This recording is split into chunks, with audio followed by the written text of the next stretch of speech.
What up, everybody? This is the Modern Medicine Podcast. This is the place to be if you want to hear the latest on what is happening in the world of science and medicine. I am your host, Dr. Dennis Tian. Joining me, as always, Dave Yaz of the Boston Podcast Network. Dave, what's going on, my man? How are you? Good to get you back in here in the studio. We've missed you here in our palatial Westwood studios here, but glad to get the show back on the road. I heard you got some good feedback for the first couple episodes. We got some great feedback, and we got a great episode tonight. There has been a lot that has happened in the medicine world in the last few months that I think people will find interesting. And you know, Dave, it's been so long since I've been here. Gerard Mayo was still the head coach of the Patriots last time I was here. The Mayo era. Wow. Gerard, we barely knew ye, right? We barely knew you. Gerard has come and gone in that time, but we have a terrific roster of topics tonight. We're going to hit on a lot of the big stories that have come up in the last few weeks in the medicine world. I have a terrific guest, Robert Coughlin, former CEO of the Mass Biotech Council, now working with JLL Real Estate, doing real estate for biotech, and someone that's really plugged in to the drug development process nationally. And I think that's a hugely important story given the research climate and the NIH cuts that are happening now. So we're going to get into that with him. And then we got a great clinical case of the week. And if we have time, a drug rep pitch of the week. And I will always make time for the non-football topic of the non-medicine topic of the week, which is a great one this week. So unless you got something else to say, let's get right into it. No, let's do it, man. All right, let's start with In the News. This is our top segment where we just roll through the biggest stories in medicine. And I think that the thing I want to ask you, Dave, is how did you survive this winter? How did you do health-wise? Did you get sick a lot? Sick a little bit. I'm an allergy guy, meaning it kills me. It seems to get worse every year, and so when the heat kicks on and the cold weather, allergies. I had tremendous itching. I don't want to get too graphic, but I've had a cough. I had asthma as a young man, and symptoms disappeared in my 30s at some point. They're back. Like, thanks a lot. Yeah. I mean, well, that can certainly happen. You know, it is something that people can live with their whole life, you know, is whenever they get sick, they have that reactivity in their airway. The reason I ask is because in my experience, and I think this is maybe the 12th year, 13th year since I've finished residency. And I think this was the worst year that we have ever had for colds and flus and COVID, but it really wasn't COVID this year. It really was, the big driver was the flu. And I'm looking at an article from the Boston Globe, February 26. This season's flu is more severe, leading to more ER visits. I was 0% surprised to see this because I can't tell you how many people have come into my office with influenza in the last few weeks, and not just flu, but bad flu, and people that cannot shake the cough for weeks and weeks and weeks. It's been the story of this winter. Yeah, I noticed that producing podcasts, coughing is kind of a bad hazard. And I notice many of the people I work with have had to stop recording for a coughing fit. And it seems to be that kind of nagging cough. Now, I don't know if that necessarily means they had the flu, but that's pretty common, I guess. It's viral, right? I mean, it's very common, and it is an asthma-like reaction. Anyone that gets enough irritation in their upper airway can get inflammation. So anytime you get a cold or a flu, you have the potential where you can kind of get that asthma-like upper airway inflammation. Now, in the quote-unquote asthmatic, the bar is just lower to trigger that off. But anyone can go through that, and we call that post-viral reactive airway dysfunction. It's a very common cause of chronic cough. It's probably a very common cause of unnecessary antibiotic prescriptions, to be honest with you, because people get better, but they just have junk in their airway, which is why they still cough. It's not uncommon after any viral infection to have a few weeks of cough afterwards. But this year, it just feels like it's been a lot more severe, a lot more common, and lasting just a little bit more time in a lot of people. Yeah, and why do we think that is? Well, I have a couple theories about that. Actually. I'd like to know. Yeah, I think number one is the flu vaccine, as you know, is very much a hit or miss, even under the best conditions. And I think that this year it was probably more of a miss than a hit. And that's just, they make their best guess to tailor the vaccine to what they think is coming. And sometimes they're more right and sometimes they're more wrong. It looks like this year they were more wrong. But I also think if you look at it, and this has been widely reported in the media, vaccine rates are way down for the flu. Even in Massachusetts, people are getting the flu vaccine way less. And I think that is a little piece of it as well. It kind of contributes where people now have this vaccine skepticism that has become such a thing. And we're going to talk a lot about this actually, because a couple of articles that we're going to go through kind of touch on this topic. But this whole thing where now people aren't getting vaccinated, they're not getting the kids vaccinated, they don't want to get the flu shot. Rates are lower than they've been in a long time, and we're paying for that on the back end. I know this isn't a political podcast, but unfortunately it seems politics is wrapped up in everything a little bit these days. And I know RFK Jr. just recently sort of capitulated or admitted that vaccines are a good thing. And however, at the end of his statement, he says, however, vaccines are still a personal choice for everyone. And that's, unfortunately, there is a bunch of people who would rather choose that or listen to that than science.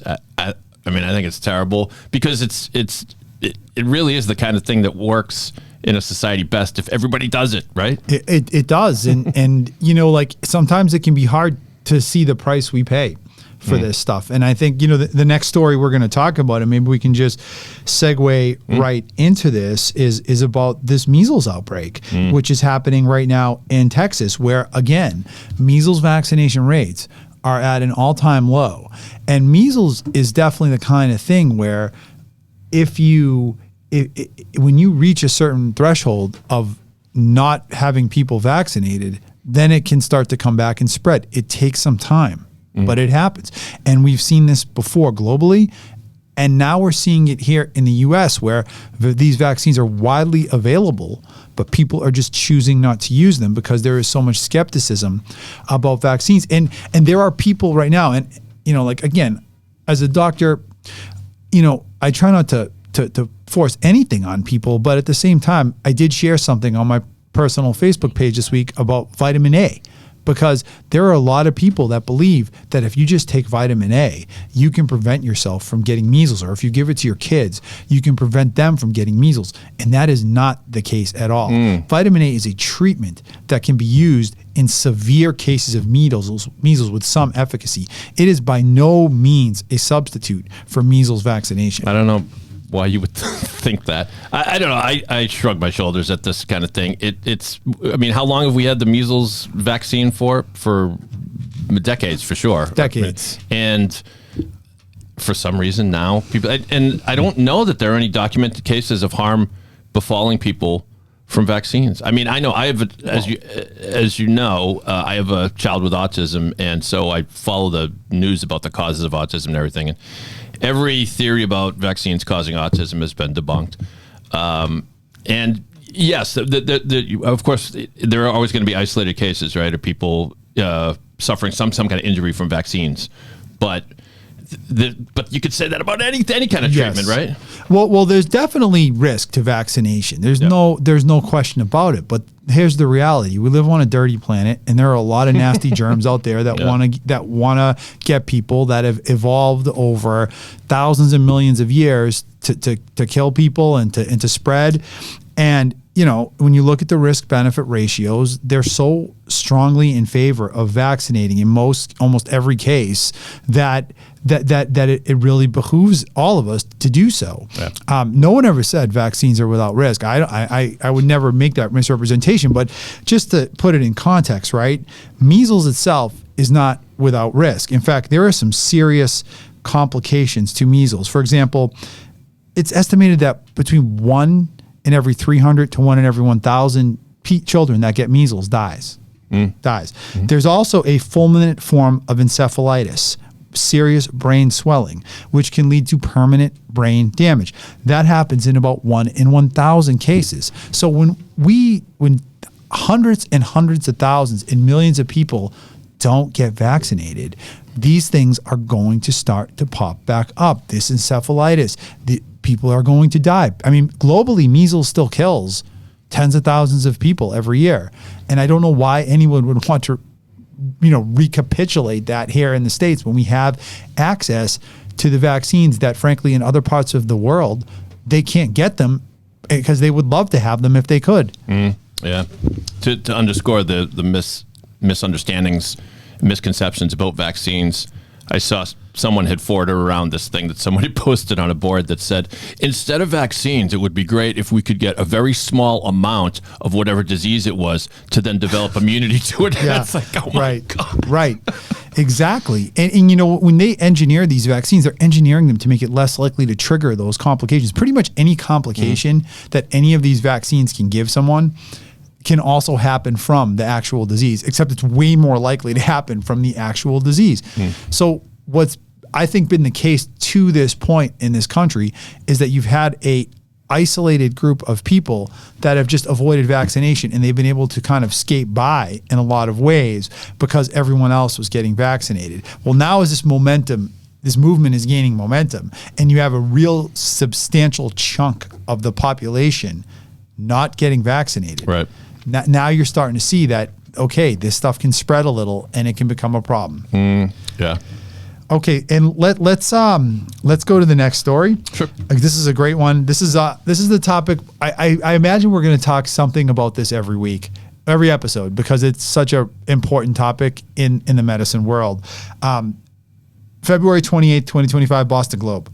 Weight loss drugs helped fuel nearly $800 million in losses for the two biggest mass health insurers. So we've talked a lot about GLPs. If you're interested in that, go to our last episode, the second episode with Dr. Charles Dow, cardiologist. We really did, I think, a pretty deep dive on the benefits, the cardiovascular benefits of GLPs. I hand these medications out. It feels like to probably half the people in my office are on them right now. Right? It's just a huge thing. Now we're seeing that they're actually causing a financial toll on the healthcare system. Read the story. Overwhelmed by a surge in demand for popular new weight loss drugs, the state's two biggest health insurers posted substantial financial losses last year that will likely force them to raise premiums in 2026. Blue Cross Blue Shield, the largest insurer in the state with over 3 million members, said last week it recorded an operating loss of $400 million in 2024. And that's a similar loss was posted by Point32 Health, which is the parent company of Harvard and Tufts. So this is the holy trinity of health insurance in Massachusetts: Harvard, Tufts, and Blue Cross.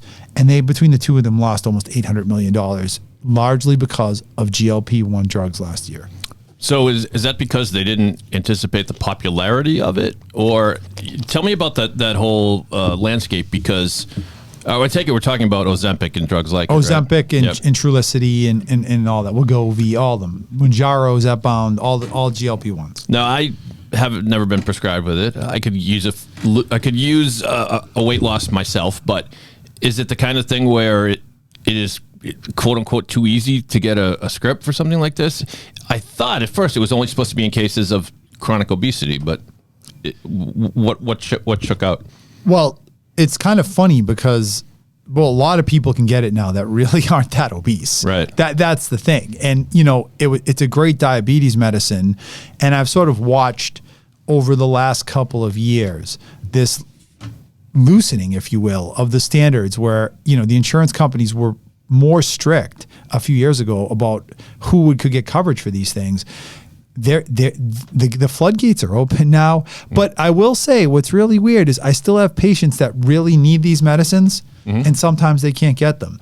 And then I have a lot of patients that really don't need these medicines. The 32-year-old with a BMI of 28 who wants her BMI or his BMI to be 24 or 23, wants to be stick figure skinny. We have a lot of people like that.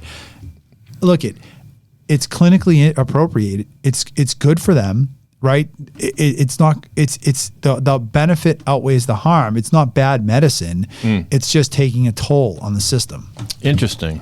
So what do you anticipate will happen next, other than insurance getting more expensive, right? Right. Well, certainly premiums are going to go up because the buck is going to get passed to the consumer, and that's going to come out of all of our pockets. But I think the really like interesting thing, or what this really speaks to, is the fact that health insurance, the motivation of a health insurance company is to be profitable from year to year or quarter to quarter. If giving all these people Ozempic is going to prevent however many heart attacks and save however many lives and make lives better and save money 5, 10, 15 years down the road from now, they don't care about that as much as they do about their fiscal 25, fiscal 26. And this puts tremendous strain on them in the short term, which is really all that they're built for. And that really, this really speaks to that. Because this will save money. Giving all these people Ozempic will benefit the healthcare system down the road. But not the insurance companies but per se. Not the insurance companies per se. Well, can they just start to deny coverage for drugs like this? They can, but it's hard when the evidence is there saying that it's appropriate. But it's funny because if you remember, we talked on the last episode about how Medicare is not covering these drugs still for weight loss. And I have a lot of patients that I am sure would benefit from these drugs, not just for weight loss. Like, I'll give you an example. I got one guy that 72, Medicare patient, right? He has every risk factor for heart disease. He was a longtime smoker, and I'm 99.99999% sure he has serious heart disease. He just hasn't had his heart attack yet. Heart disease doesn't happen overnight. It takes decades. People have extensive heart disease before they have their first heart attack, their first event. It takes decades. This guy is a ticking time bomb, right? I could give him Wegovy tomorrow and lower his risk of that heart attack by like 30, 35%, whatever the number is, to some extent, but they won't cover it. But then if he has the heart attack, then they'll go cover it, a few weeks after. That's the irony. And so I can't get that Medicare person Wegovy, but I can get Ozempic or Zepbound to like a 38-year-old person with no cardiac risk factors who happens to be obese, or maybe they have borderline high cholesterol, right? So they have like a borderline blood pressure, they have a borderline risk factor. Those people are getting your GLP-1s, and the people that might really need it on Medicare but haven't had that cardiovascular event can't get it. That's a really cruel dynamic, right? I mean, it reminds me of the auto companies who decide not to recall a car because they know, 1 in 1,000 could result in a fatal accident, but when they do the numbers, the cost of the recall would be more. So they basically say, we know people are going to die, but it's tough. And that's kind of what the insurance company is saying here, it sounds like. Yeah. It's a little bit like that. And it's a shell game to them. And how, like I always say about insurance companies, the house always wins. But in this case, I mean, they're getting slaughtered. And eventually that buck will just get passed on to the consumer. Is it possible the cost of the drug goes down over time? It is possible. It is possible. And, and one of the things we're going to talk about with our guests when we get him on, Bob Coughlin, is, I mean, I hear a lot from people that want to point the finger at drug companies and say, well, drug companies have to make they're making profit. These drugs wouldn't exist. Literally, we wouldn't have them if there was an incentive for the drug companies to develop them. Right. So that's the catch-22 of how this all goes. Like, on one hand, yeah, it's expensive. It's a highly effective. It's a wonder drug. But okay, it's now putting tremendous strain on the system. And this is really public health. This is healthcare delivery.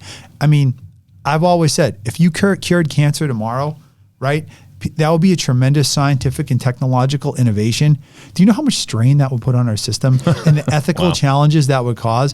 Think of what happened with the COVID vaccine in those first 6-9 months, right? And how people scramble for that. Now imagine someone tomorrow says, we've cured cancer, right? Well, that's great, but how you deliver it and who gets it and who doesn't and who pays for it and who has access to it, that's more impactful than the actual scientific advancement. And that shows up everywhere throughout human history. So in these drugs, you have tremendously effective, safe, impactful, good medicines. And look at the strain they're putting on our system. I don't want to give anybody any ideas, but it sounds like a good plot for a movie. Someone discovers a cure of cancer, but then people get to them first and say, don't release that yet. We're going to make it worth your while, or knock them off and squelch it because of the financial implications, involved. I assume that would never happen, but it would happen in some kind of we just talked about measles. You said yourself, measles vaccine has been around for what, 60, 70 years? We still can't get it to people in parts of the world, in Africa, South America, in rural parts of Asia. And this is a vaccine that's cheap and widely distributed. So now imagine, something like this, like a cure for cancer, or again, even something really happening with these GLP-1 drugs, and just the challenges of getting these to the right people who really need them, and the cost of who pays for it. This is public health. This is healthcare systems, healthcare delivery, and it really shows there are no easy answers in this. Vaccine's been around since 1963. By the way. Yeah, long time, and still so many people can't get it. Okay, let's talk a little bit about another big story we're going to talk about with Bobby when he gets on. Federal judge extends block on NIH cuts to research funding. This tug of war that's happening right now on the NIH funding, and I get the need for improving government efficiency. I totally get it. We're on a financially non-sustainable path. I think that the one thing you don't touch is healthcare and science and innovation, because it's human health and safety, first of all. Life and death. We're on the verge of an amazing era. I think we're starting to see some of these wonder drugs come into practice. And why would we want to pull the carpet out from under ourselves? And it drives our economy. So I think I don't get these NIH cuts. I don't know why. I think they're just barking up the wrong tree. Totally. I'm with you. Is there any hope on the horizon there, or what do we think? I don't know. I'm very frightened. I'm very frightened for what the future holds, and I think that it's very scary. It is a very scary time to be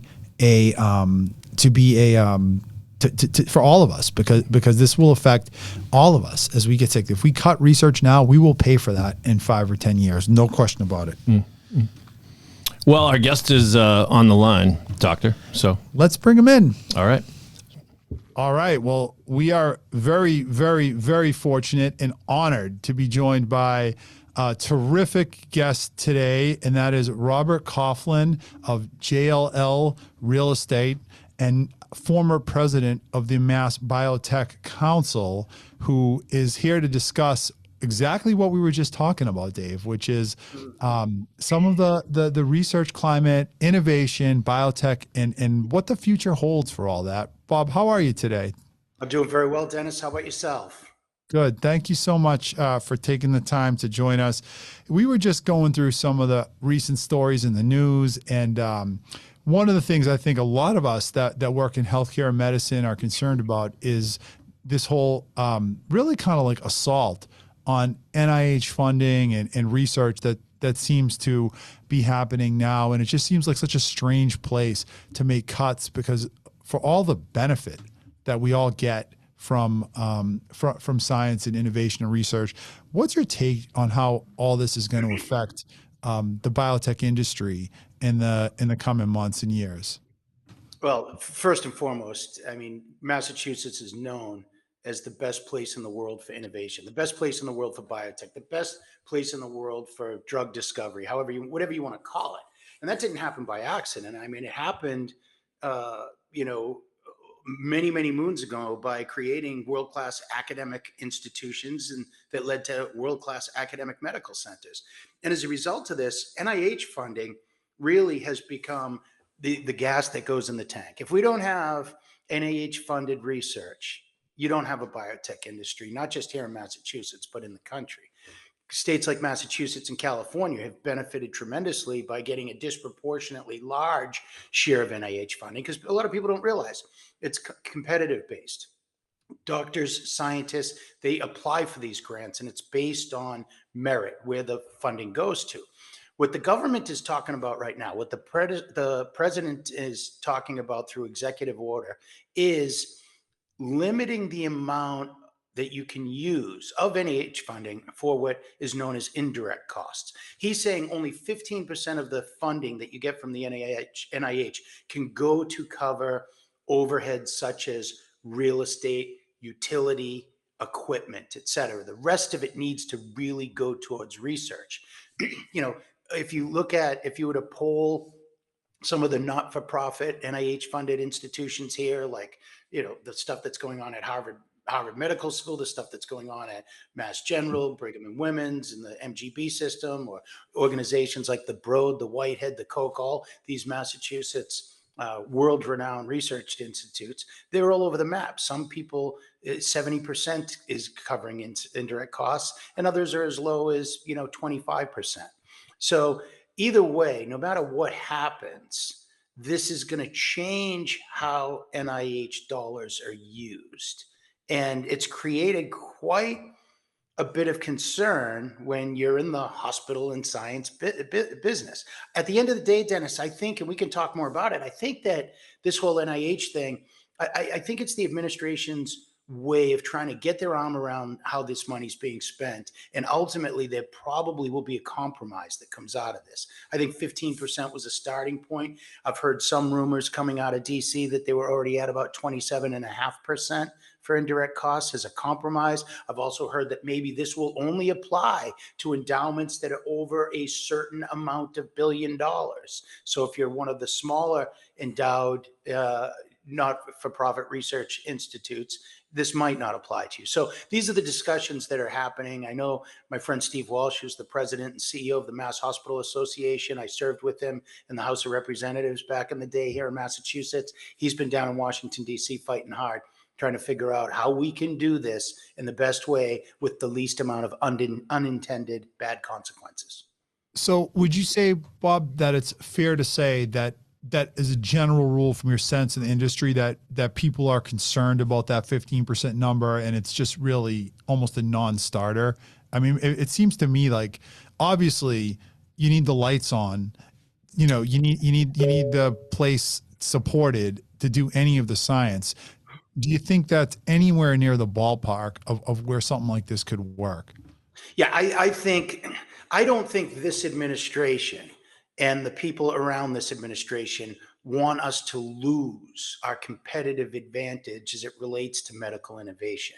I mean, we talk about how we're competing with China in different areas. This is an area where if we don't continue to fund early stage research, we won't stay, at the tip of the spear. So I believe in my heart of hearts that something good will come of this, because there's a lot of debate on how NIH funds have been spent in the past. Some people may not be using it appropriately. So I think this will shine a light on it. But we could say the same thing with tariffs, right? That was for negotiating as well to achieve something else. But hey, let's see how it plays out. But at the end of the day, I think, the patient's voice will continue to be heard.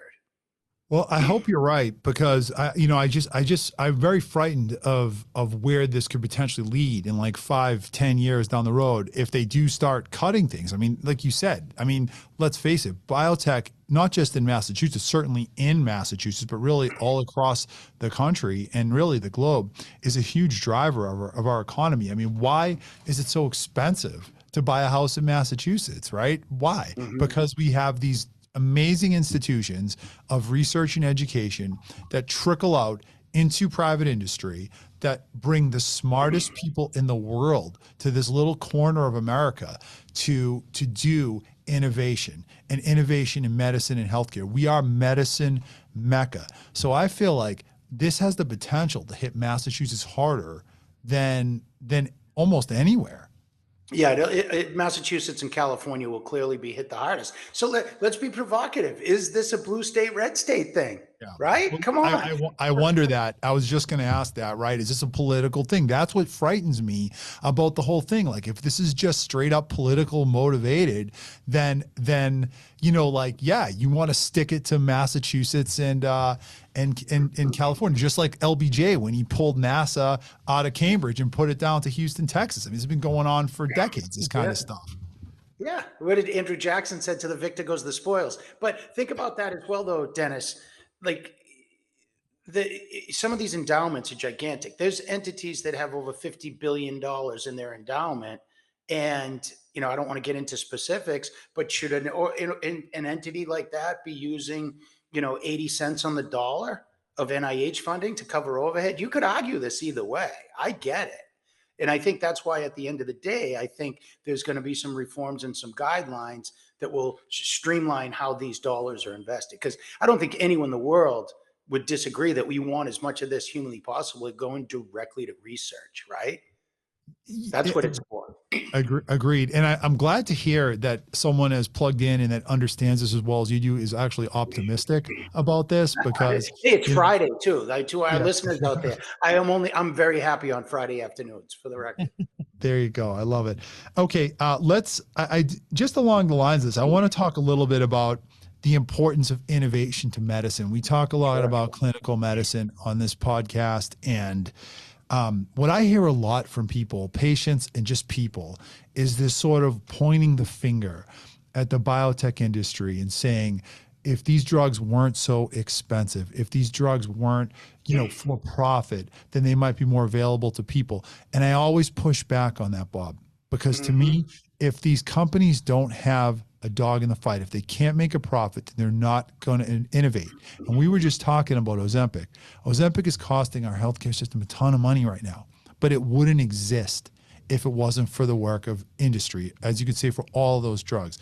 How do you balance that sort of tightrope between the need to innovate, the need to make profit, and the fact that these drugs do need to be available to patients? Hey, Dennis, I'm going to get personal here, okay?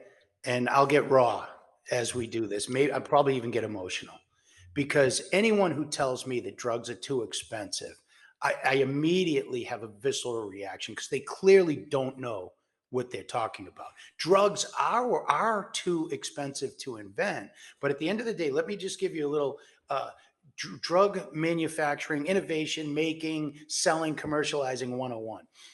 We don't even have a healthcare system, doctor. I hate to break this to you. We have a sick care system, and we need to blow it up and rebuild it and turn it towards a healthcare, really make a healthcare system that promotes health and wellness. And now your listeners are going to know.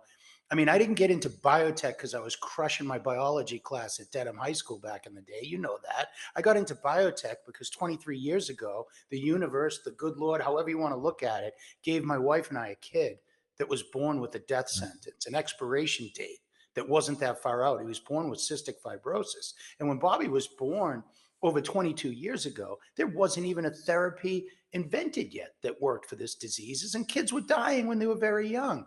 Let's fast forward 18 years, $13 billion spent, in money that we raised. I'm wearing my cystic fibrosis fishing tournament vest right now. We raised hundreds of millions of dollars at the CF Foundation and invested into companies like Vertex here in Boston and many others. And after 18 years and $13 billion, just fortunately enough, before my son expiring, before he died, we were able to get a breakthrough therapy that changed the course of the disease into him, and he's alive. So now think about it. There's now probably, let's say, 57,000 people in the country that are on this therapy, in the world actually, that are on this therapy, okay? It cost, I told you, it was about $18 billion to make this thing a reality. That's not even hedging in all the other failures along the line. This drug costs $325,000 a year. But one, my kid's alive, okay? He's not dying. That's good enough for me. But two, he's hasn't been in the hospital for an overnight stay in 5 years. Okay. So if you look at what he cost before he had this expensive medicine, in hospitalizations, all the other therapies that he was on, chest PT, lost productivity. He was never going to work and pay taxes. He was just going to get sicker and sicker and sicker and sicker and die. He after transplants, right? So let's say on average for the first 18 years of his life, he cost about $500,000 a year in hospitalizations. Now he's on a drug that costs $325,000 a year that is saving the healthcare. Remember, I called it sick care system. Nobody gives us a pat on the behind saying, hey, great job. Your kid's cheaper now than before this medicine was invented. And after the patents are up in 14 years or 14 years of data exclusivity, these pills are going to cost pennies to make. Right. And then none of these kids with CF are going to be dying. They're healthy. They're going to get married. They're having babies. They're working. My son works now and pays taxes. He went to college and graduated. So drugs are very expensive to invent, but if they add value, they remove cost from the healthcare system. Why aren't we looking at the healthcare system in a more holistic way? Right now, drugs are only 12% of the overall cost of healthcare. If every drug in the world was free, you'd never have another drug invented because no one would be incentivized to make them or invent them or take the risk to do it. And it still wouldn't solve the problem. So shut up on the drugs are too expensive, right? There's bad actors everywhere too. Do I think, insulin prices should have gone up the way they have over the years? I don't like that. Do people make Me Too drugs and change a label a bit so that they get more years of data exclusivity? Yeah, I don't like that. I'm with everybody else on that. But you look at now, the fact that we can have drugs that change the course of disease, breakthrough therapies, and some drugs that cures. We're going to talk a little bit about cures after, right? So next, this is, we're not in the golden age of science anymore. We're in the platinum age. Yeah. I mean, what I've always said, Bob, is I would rather live in a world where those drugs exist and then we have to figure out the whole other stuff than just have them never exist in the first place, right? Like, it's a good problem to have a great, and we were just talking about this with Ozempic, about how the whole challenge of these things is getting them to the right people. And there's that's healthcare delivery. But until you invent the drug, then you don't even have to deal with the problem. Like, it's a great problem to have an awesome drug and then have to figure out how to distribute it and deliver it. It leads to a whole host of challenges. It puts strain on our system. It puts cost on the short term on our system. Yeah. But I'd rather have that problem than be back in the dark ages where we were giving people leeches, right? Dennis, but who limits the access to these drugs? It's not the drug companies. It's the insurance companies. Okay, there's not a drug company that says, "Oh, you can't have that." If your doctor prescribes it, it's that middleman that's getting involved in your healthcare, and it shouldn't be. It should be between a physician and a patient. That's you don't need that third person in the room. They're saying, "Oh no, you can't have that. We got to step therapy up to this or that, or blah blah blah blah blah." And ask any a family in the United States of America that has a child and they don't have insurance, the company's going to give them the drug for free. That's true. And, again, we were just talking before you came on about Ozempic and how so many people sometimes the people that are getting it are different than the people that really need it. But my experience with insurance companies, Bob, is that if you give them any plausible deniability to not give someone something, they will take it. If there's any crack in the research, right, they will find a way to avoid giving that to someone. If you have situations like your son, or for example, my father, who's taken now Tagresso, which is an amazing drug for stage 4 cancer, and fabulous medicine, extending his life, wonder drug, right? Reason he's alive today, doing amazing, right? Those cases, those people will get their drugs because they can't deny those kind of individuals. So that is really, how it tends to go. But other side of the coin, if you give them any sort of plausible deniability, any crack in the research, any crack in the armor where they can point at it and say, you really don't need that, they're going to take it and they're going to deny it. Yep. Let's talk a little bit about just being on the era of this crazy era in treatments. And again, I mentioned my father's situation. 5 years ago, if my father had his diagnosis, he would have done traditional chemotherapy, right? And it would have been probably not as good an outcome.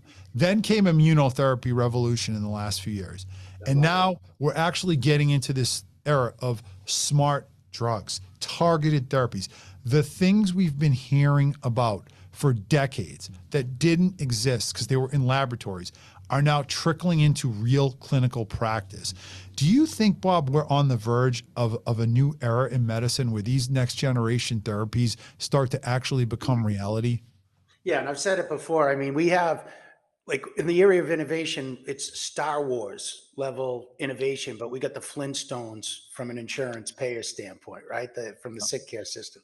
So Yep. we're moving, and just if I can share briefly, I'm Mass Bio, my old shop, and I'm still on the board there. I'm still involved. We have our annual meeting coming up, our State of Possible conference in a few weeks, and Mass Bio is celebrating their 40th anniversary of existence. And I took over. I was the longest serving CEO of that organization. I did it for 14 years.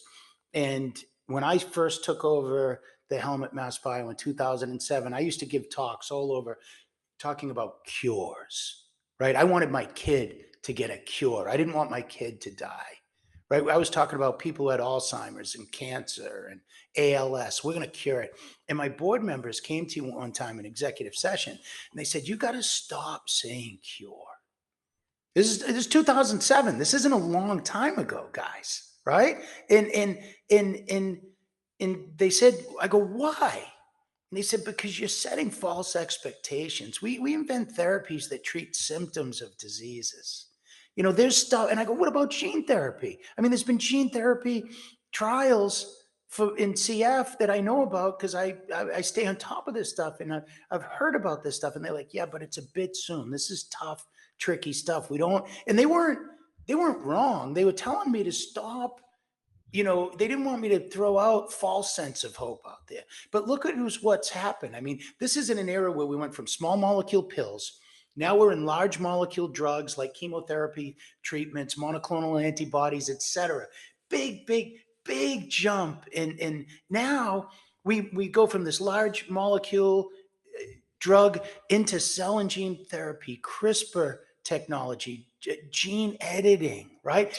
Targeted therapies, targeted to specific molecular pathways. Yeah, the CAR T therapies that are out there. So now I'm so excited. In fact, we're tripling down on gene therapy and cystic fibrosis. And look at what companies have done with sickle cell, type 1 diabetes, pain. I mean, we're getting this stuff done. And non-addictive pain killers out there that are not opioid based. Think of what that's going to change the world. And so you look at things in people with these genetic diseases, you can pull out that what's broke, fix it, put a payload in and send it back in and jumpstart the body and they're cured.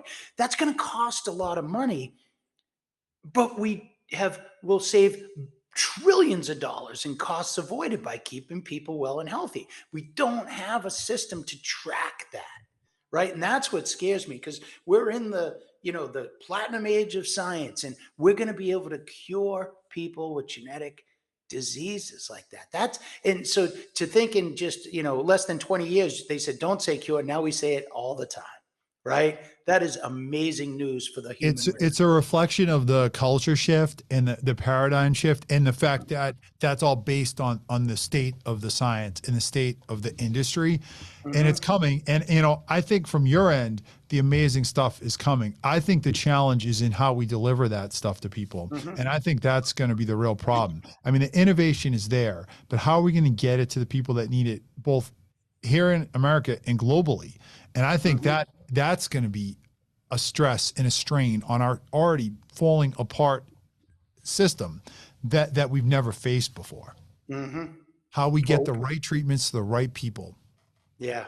And because I'll tell you, something that breaks my heart is when people don't have access to breakthrough therapies because they're not here in the United States, or they don't know about it. And that's something that is an industry. And I've said often in the life sciences, we got to put the patients first. The science will be there, but it's also important that we protect access and promote access. What good is it if you can't get these to everybody? You're right, Dennis. Do you think, Bob, that that some, like, how does all this get paid for, do you think, in the long haul? Can the insurance companies in the system we have handle this? Is this new era of biotech going to have to force us to change our healthcare system? Necessity is the mother of invention. When we have these high incredibly effective, innovative, but expensive therapies that change lives, at some point, if these become more widely available for more diseases, is that going to be the thing that forces us to have to find a way to deliver healthcare better? Yeah, and let me just use a real simple explanation from a health. Your average person jumps from health plans every 3 years. So think about it. There wasn't a health plan in the world in the last 22 years that wanted my family to come on board because we had a kid Right. with an expensive, horrible, fatal genetic illness. Right. Right. So, and remember this first came about when the cure for hepatitis C came out. Remember the first Vertex drug that they had. It was before Gilead came out with their drug, and it was like $80,000, but it cured hepatitis C. And the insurance company's like, we can't handle this huge upfront cost. Yeah, there'll be long term savings. But we're not going to benefit from that because this person's they'll get healthy, we'll pay for it, and then they're going to land somewhere else. So I think what you need to do is have value-based payments. In other words, the industry needs to get creative and work with the payers, because I don't agree with government funded healthcare. I think I like the I like the commercial piece that we have. Well, it's easy to say. It's easy to say single payer, but I think if you really look at it, it doesn't work that well. There's got to be some middle. You're not going to get the level of care that we get. You won't. You just certainly aren't. They don't anywhere else.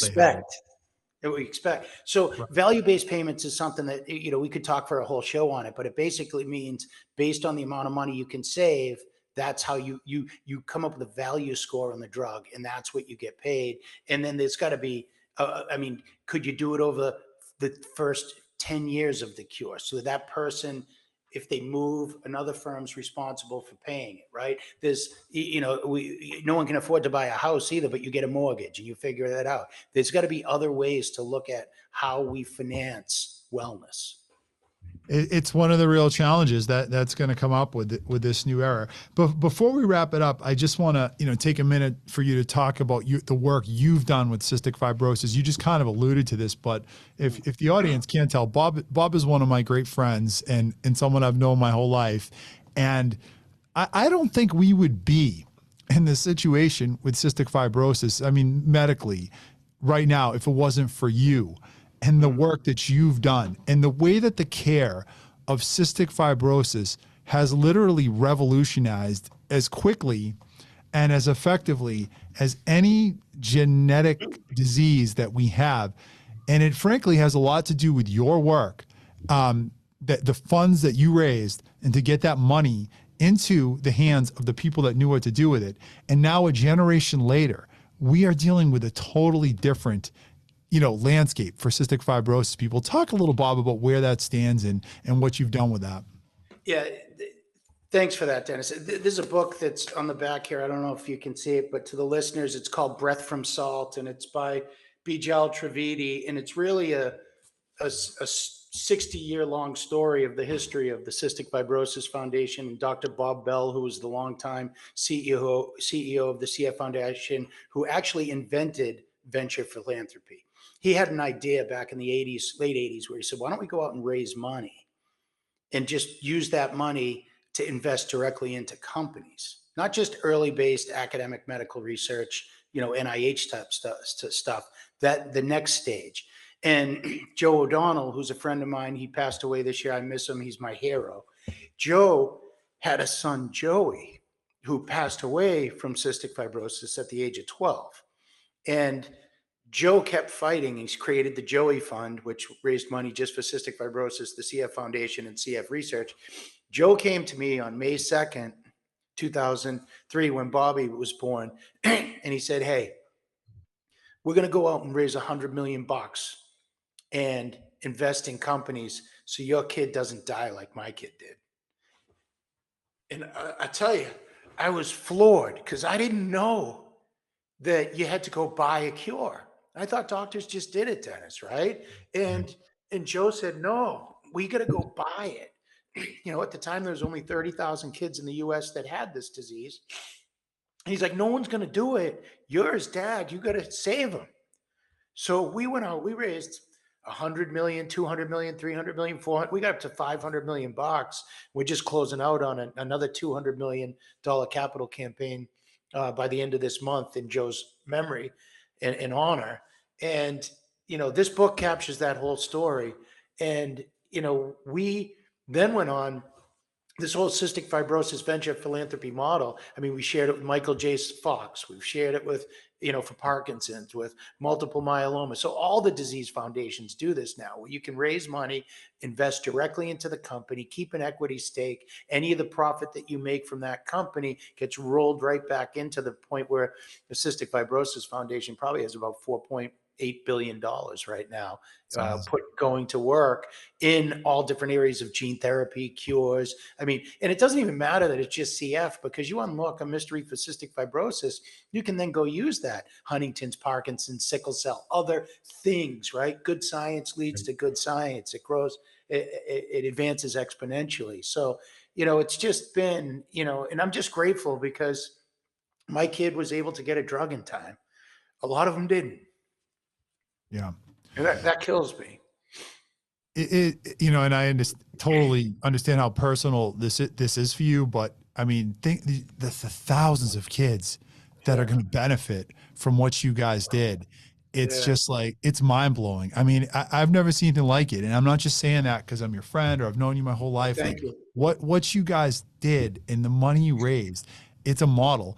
I want to ask you before we let you go very quickly, what do you think the next big innovation is coming? What's the next disease that's going to be cured? What's the next thing that people are going to look at and change the game in medicine? I mean, the things that I'm really concerned about, like real hard challenges, like glioblastoma has always bothered me. The blood-brain barrier has always bothered me, Dennis. It blows my mind that we can't figure that out to go for those significant unmet need, like pancreatic glioblastoma in the brain. Why can't we do more there? I think that's going to be you're going to see exciting advancements there. I also think that when you look at big problems, big problems, opioid addiction, why don't we have a non-opioid based painkiller? Well, that's here, and it's only going to grow, and we're getting there. You look at things like type 1 diabetes, they can cure it, right? You could cure type 1 diabetes.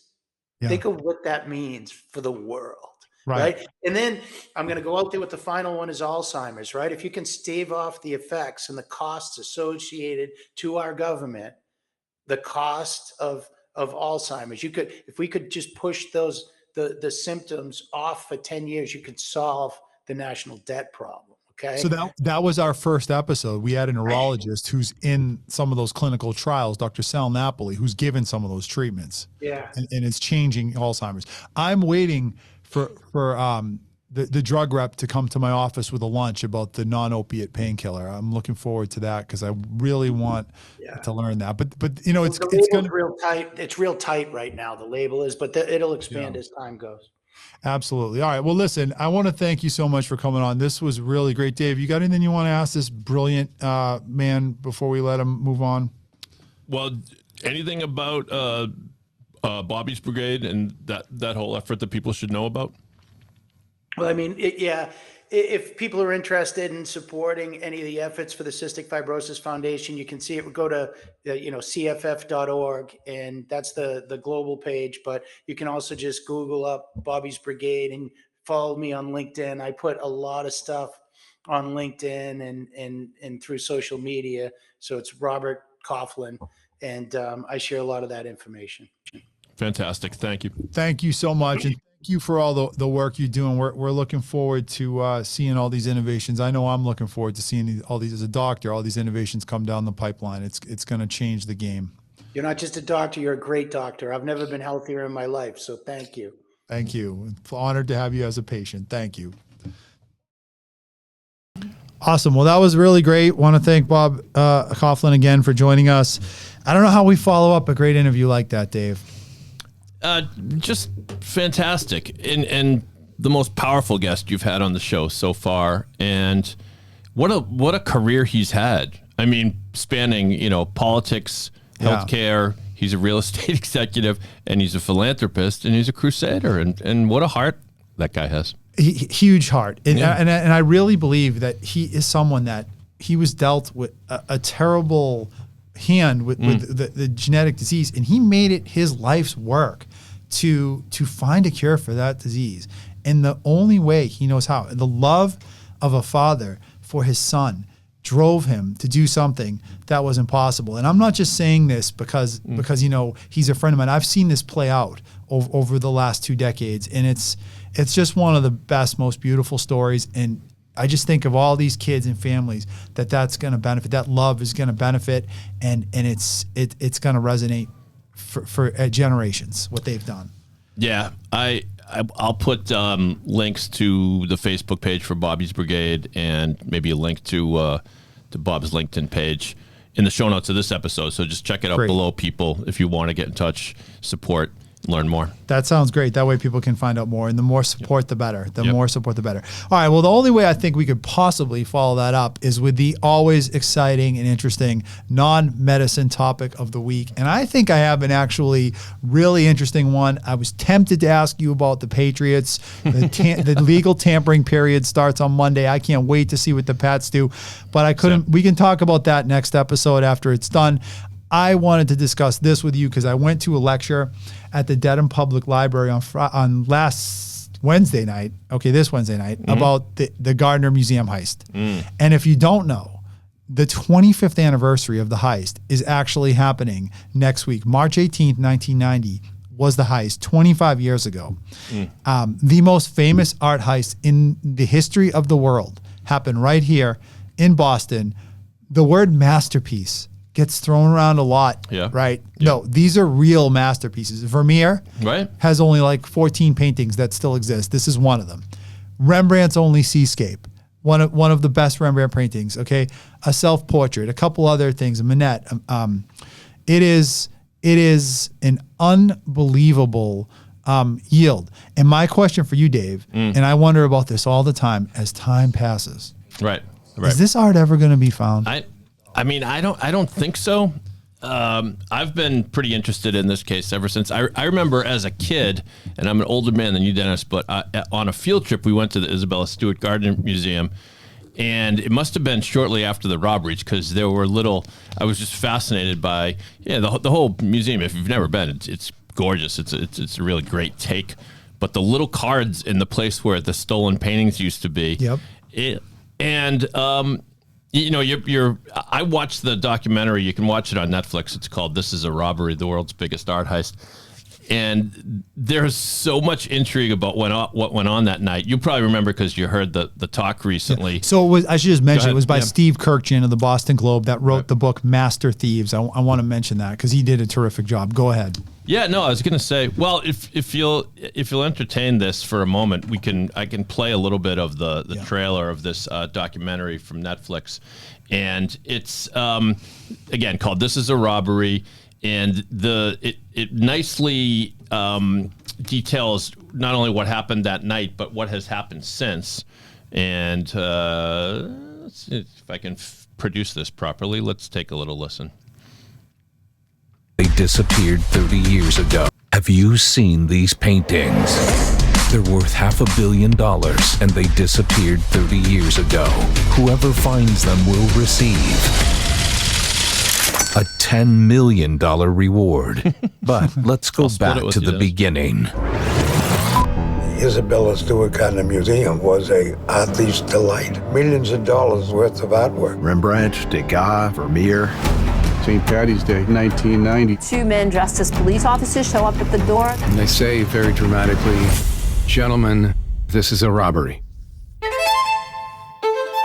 There's no shortage of possible suspects. Boston was the Wild West. The 2 front runners were the Italian mob or the Irish mob. Hey, how you doing? The mafia knew that having a stolen masterpiece is a get-out-of-jail-free card. The feds will deal with you. They'll let you out of jail. An easy score, as they say on the street. So, was that Kirkjian? That was Kirkjian, right? That was just talking right there. Yeah, the other reporter was Shelley Murphy from the Boston Globe, who I used to know a little bit back in the day. But so I don't know if they're any closer to finding the culprit. Well, it sounds like they have a pretty good idea about who did it. I mean, but they haven't made it public. They haven't made it public, and the question becomes, maybe the point is, let's get the art back at this point, right? Like, do we need to send some guy to prison? No, we need the art back at this point.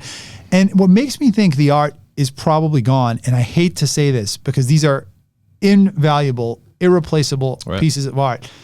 It's a $10 million reward. I mean, come on. That's a lot of money for anyone. Like someone, if you see these, you're going to step up and you're going to return them 25, 20 years, 15 years after the fact. So the fact that that's never happened, Dave, it just, I think that bodes real poorly. Well, my question is, it's like, it's a line from Ocean's 11. You know, there's a lot of money in that, but you got to be able to move it, and you can't. So, in other words, why would someone steal it unless you are that much of an art fan that you risk, you know, a lifetime in jail by stealing these things and having them just hang on your mantle?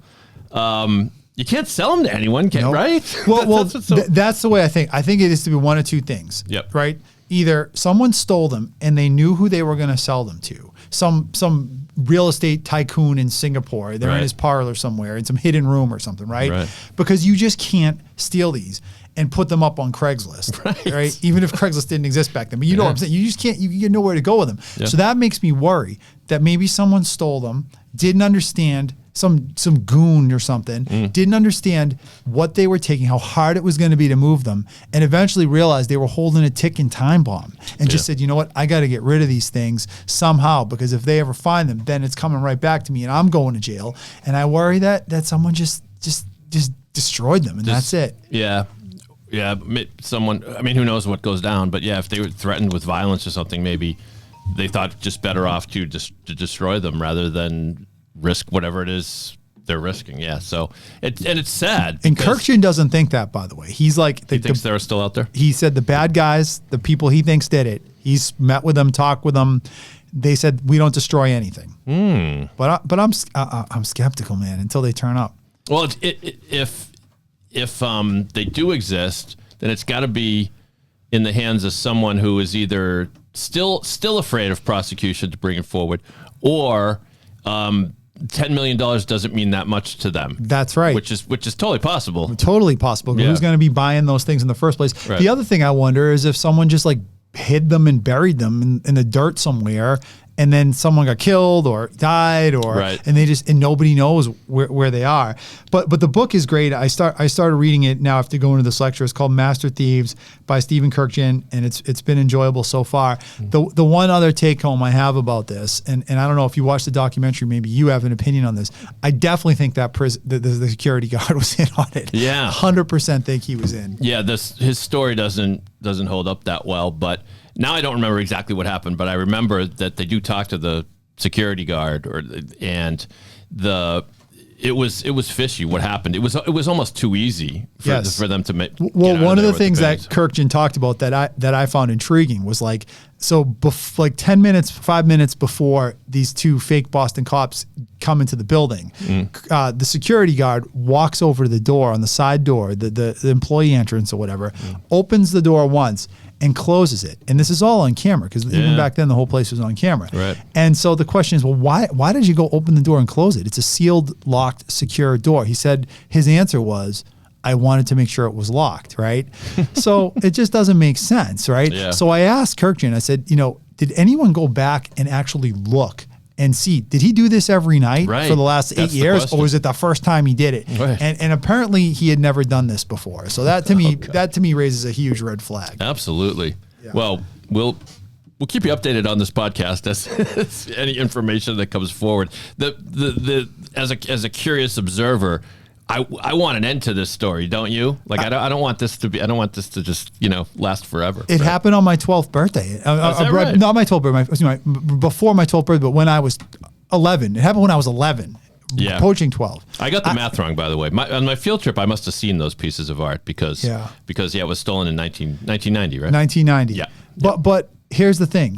I'm starting to wonder, even if I live a full lifespan, am I going to see these things ever turn up? Like, this might never, at the rate we're going, like this might never get resolved in my lifetime.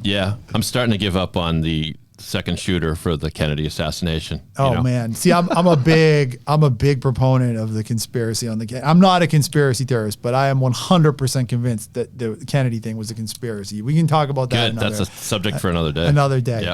Okay, let's do quickly one more medicine topic, then we're going to wrap it up. I just thought this was really interesting. I'll try to be brief. This is the clinical case of the week, where we just kind of talk about a real patient that came in. I'll tell you a real patient story from my office, and I have a good one, and not for the reason you're probably going to think it's a good one. A 72-year-old woman comes in. She's nervous because her brother was recently died of pancreatic cancer. Mm-hmm. She wants to have her blood work checked. Healthy her whole life. Her only medical problem is she drinks a little too much. Okay. We do her blood work. What comes back at us? Her liver enzymes were a little elevated. Mm-hmm. Well, Dave, this happens to probably every third patient that comes into my office these days, between fatty livers, alcohol, Tylenol, and God knows what the hell else, right? Mm-hmm. And it always kind of paints us into a corner. Like, do we chase these things, the people that have these it was a small little bump in liver enzymes, like a little bit above normal. We see this all the time, right? So we decide, listen, she's nervous. We'll get an ultrasound on her. We get the ultrasound. It shows her liver has a little bit of fat on her liver, which probably explains the bump in her enzymes, right? Okay. But now she's got a mass on her kidney. So now, okay, we say we need to do a specific ultrasound of the kidney to see what the mass is. That's what the radiologist told us to do. So we go and we take an ultrasound of the kidney. Well, that didn't give us much better information either, right? So the radiologist says there's something on the kidney. I'm not sure what it is. You need to do an MRI of the abdomen to get a better look, right? So we send her for an MRI of the abdomen. And in that process, we've come back, the kidney is clear. There's nothing, it's a cyst, nothing to worry about. Okay. But the thing on the liver, we don't know what it is. Now she needs to go have another procedure. It's probably harmless, right? But now she needs to go have another procedure called an MRCP, where they actually put a scope down and they take a picture of the biliary tree and the liver from the inside out. So this is the point. This is why this is an interesting case. There's probably nothing wrong with this woman. She's had 3 imaging studies. She's due for a 4th. We're spending thousands of dollars chasing something that probably isn't there. So is that rare? I assume it's rare. It is not rare. It's not common. rare. Really? It is called incidentalomas. We pick up, when we take pictures of things, we find things, and they're not always the things we're looking for. So incidental masses on livers, kidneys, in lungs, right? You have a chest x-ray, or you get a CAT scan in your chest. Oh, there's a 3 millimeter nodule in your lung, right? What the hell do you do with it? You're going to go stick a needle in someone's lung? You want to stick a needle in someone's kidney and biopsy it? Because that's the only way you're going to know exactly what's in there, is if you biopsy it. And that has some risk, and it hurts, and it's expensive. And so you still don't know exactly what it was in this case? No, we don't. So what we're chasing, right. It went from being concerned about the liver to being concerned about the kidney to back to the liver. Every time we take a picture, we're finding something, and now we are obligated to work it up. It must be frustrating. It's frustrating, and it just goes to show the danger of ordering imaging tests sometimes. When your doctor has pause, okay, for ordering, why don't we just do a CAT scan of everything from head to toe? Like, how many times I've gotten that question in my career? Well, this is why. Because we find harmless, incidental things that are probably harmless, but we don't know for sure, right? 99% they're harmless, but once we know they're there, we're painted into a corner. Now we have to work them up. It takes a lot of stress on the patient, fear, anxiety, potential implication, risk. Biopsies are not without risk, Right. Cost. There's a whole downside to this thing. So this patient really serves as a textbook sort of case of what happens sometimes when we get, these too much imaging. So, but I mean, I suppose most patients would say, I'd rather be safe than sorry, but is there a lot of wiggle room? Is there a lot of discretion for doctors to decide when to order these sort of tests and when they don't? In a case like this, 100% there is. I mean, we could have easily, when you look at what was wrong with her blood, and we could have easily just said, hey, look, you probably have a fatty liver. Let's just let it go. We'll check it again in 6 months. We'll do some more testing. We'll check it again in 3 months.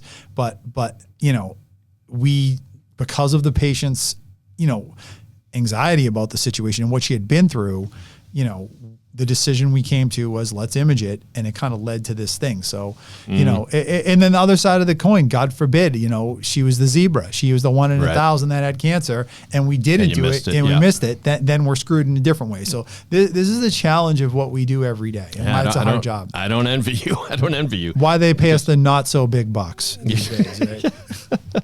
Well, I'm glad she's okay. I mean, at least that story has a happy ending in a matter of speaking. Right? We think we're still going to have an MRCP at some point. It's a pretty, you know, invasive test, but she'll be fine. She'll be fine. Yeah. All right. Well, that's all the time we're going to take today. You got anything else you want to add, my friend?